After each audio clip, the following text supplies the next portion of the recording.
Bon, qui êtes-vous? Où sommes-nous? Alors, je suis Alexandre Gendrier du domaine des Huards. Donc, on est sur Courcheverny, donc Mhm. dans les appellations Cheverny, Courcheverny, dans la vallée de la Loire, autour des châteaux de la Loire. Donc, on est pas loin de Cheverny, qui a inspiré Hergé pour Moulinsart, Tintin. Et on est à 10 km de Chambord et 10 km de Blois. D'accord, Pour bien situer, 200 km de Paris, direction Nantes, Bordeaux. d'accord, parfait. Et du coup, je suis donc forcément le fils de mes parents. Et mes parents, c'est Michel et Jocelyne Gendrier, qui sont encore notamment beaucoup aux manettes du domaine. Et ma compagne et moi, Paulina, on compte donc prendre la suite et continuer à essayer de faire de très bons vins. Super. Donc, qu'est-ce que vous avez comme sol, comme terroir Alors ici, on est dans ce qu'on appelle la petite Sologne viticole. C'est-à-dire, en fait, c'est des sols un peu à fraises, asperges, Mhm. melons. Donc, c'est beaucoup de sable, un peu d'argile, calcaire, silice. Et puis, c'est relativement tout, quoi. Un petit peu de terre, enfin, plus classique, mais sinon, c'est surtout argilo-siliceux, un peu de calcaire et pas mal de sable, relativement. D'accord. Et donc, votre encépagement, alors que vous avez... Alors, sur le domaine, on a à peu près 50-50 déjà entre des rouges et des blancs. En blanc, on a du Sauvignon, du Chardonnay et du Romorantin. Le Romorantin, on en a quand même pas mal. On a à peu près 8-9 hectares. En tout, le domaine fait 37 hectares. Mhm. Et sur le rouge, en fait, on a du Gamay, du Pinot Noir et du Cabernet Franc. D'accord.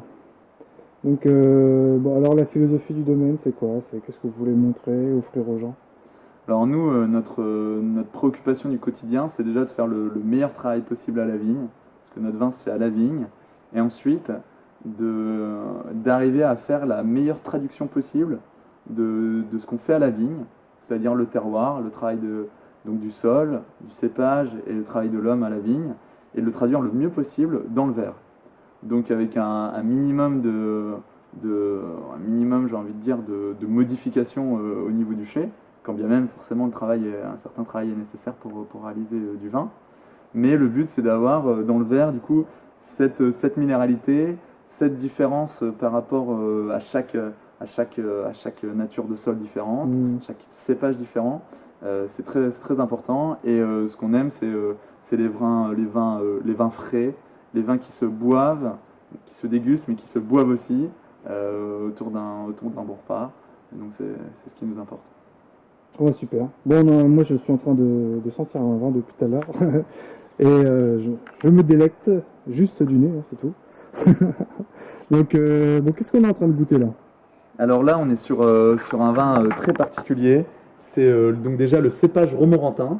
Alors, Romorantin, quelques d'accord. mots sur ce cépage Mhm. royal, et d'où le nom de François Ier, puisqu'en fait, c'est un cépage d'origine bourguignonne, une région qui nous est chère à tous dans cette famille aussi.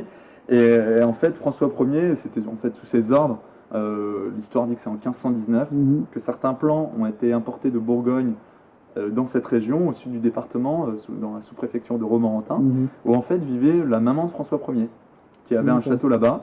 Quelques plants ont été plantés dans les jardins d'acclimatation de ce château. Ensuite, il en est resté dans le coin. Petit à petit, ça a disparu de Bourgogne, d'où le nom désormais emprunté à la ville de Romorantin pour ce cépage. Et une AOC a été notamment créée c'était mon grand-père quand il était président de l'AOC Cheverny Mhm.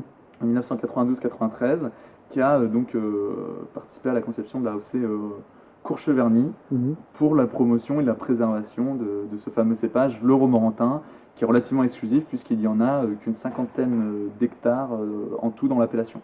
D'accord.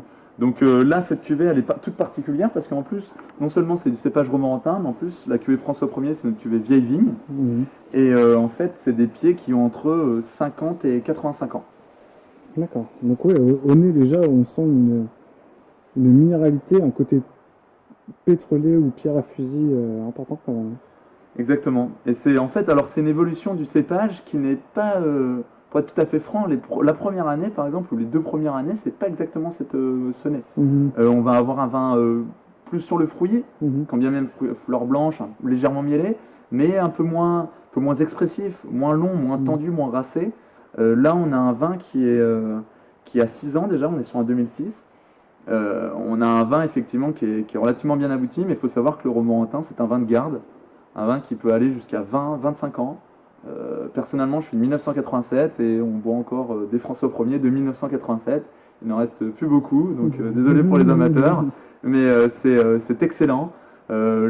Parfois légèrement un côté madérisé et encore très peu, ça garde une très belle fraîcheur, belle vivacité, parce qu'il y a une très belle acidité. Et c'est un vin qui est juste effectivement fabuleux sur ce côté, comme vous l'avez dit, pierre à fusil, pétrole, silex, miel. Et ce qui est intéressant en fait, c'est aussi les multitudes d'accommodations possibles. Moi j'ai tendance à appeler, j'aime bien utiliser des petites images, mais nos romorantin un peu des couteaux suisses.